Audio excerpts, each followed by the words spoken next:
Olá, leitores do Camaçari Notícias. Hoje nós estamos mais uma vez recebendo a nossa parceira, a sexóloga Lindy Nova Farias, para falar sobre um assunto que é bem sério.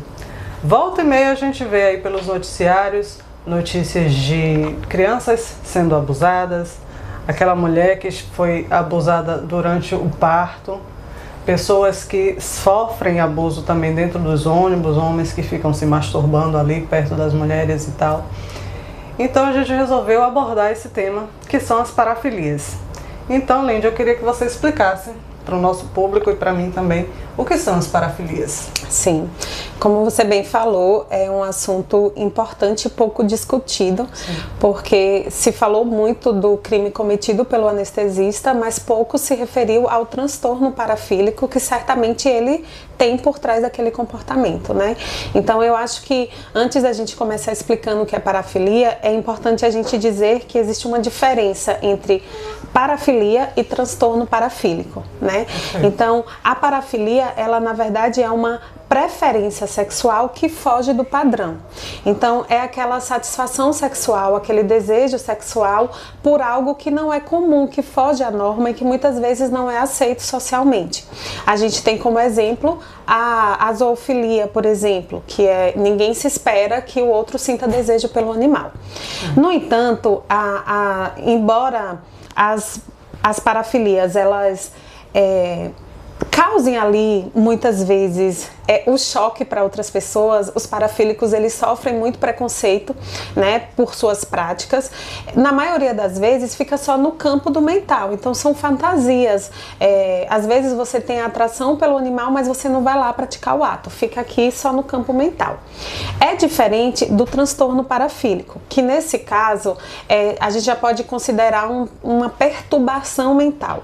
Então é uma parafilia que vai causar sofrimento não só para o parafílico, quanto para as pessoas que estão à sua volta, que aí você deu o exemplo aí da pedofilia, né? Normalmente é um transtorno que vai ser diagnosticado ali aos 18 anos, porque é o período que já passou da adolescência, né? Orientação sexual, a pessoa já está se descobrindo e aí já pode sim dar o diagnóstico de um transtorno parafílico. Normalmente é um impulso que muitas vezes o parafílico ele tenta controlar, né? Mas muitas vezes ele não consegue e por isso ele se coloca em risco, como foi o caso do médico, né?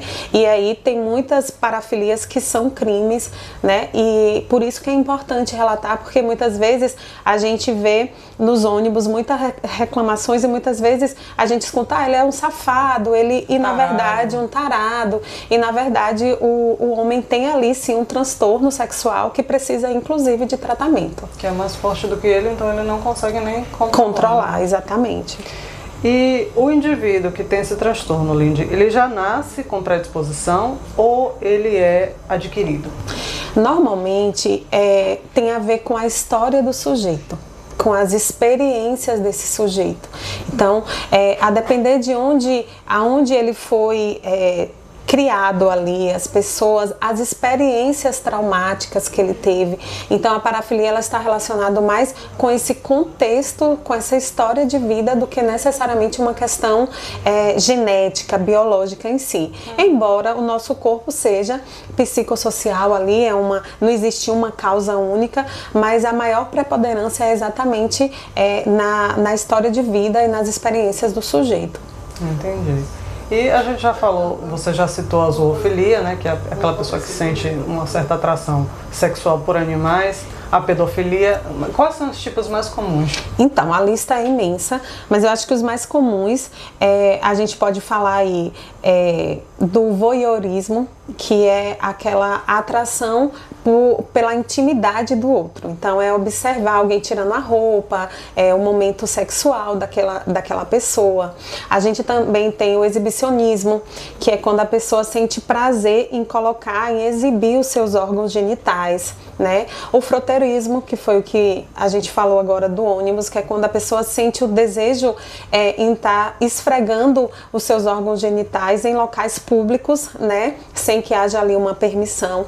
A gente tem também o masoquismo, que é quando a pessoa sente o desejo sexual quando lhe causam dor, vergonha, humilhação. São os mais comuns, inclusive, e que teoricamente consegue não se tornar um transtorno, porque muitas vezes é mais aceito hoje o sadomasoquismo, né, que é causar e sentir dor, e a lista ela é imensa, assim. Existe desejos sexuais por objetos, né, existe uma série ali de parafilias, e o que vai diferenciar um e outro, se é uma fantasia ou se é um transtorno, é exatamente o nível de sofrimento que causa a si e ao outro. Agora a pergunta-chave, né? Tem tratamento? Sim, tem tratamento. Normalmente o tratamento ele vai juntar um acompanhamento psicológico, a terapia, para que esse sujeito aprenda a controlar os seus impulsos, a canalizar para outros locais esse impulso, ganhe consciência ali dos seus atos, se aprenda ali a se controlar, a ter um nível de autoconhecimento. Muitas vezes o transtorno parafílico ele causa muita depressão, ansiedade, porque muitas vezes esse sujeito ele tenta controlar e não consegue, então precisa fazer uso de medicação, acompanhamento psiquiátrico. Então essas três opções conseguem ali ajudar o parafílico a lidar com esse transtorno.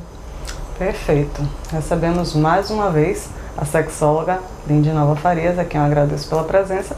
No mês que vem a gente volta com outro tema.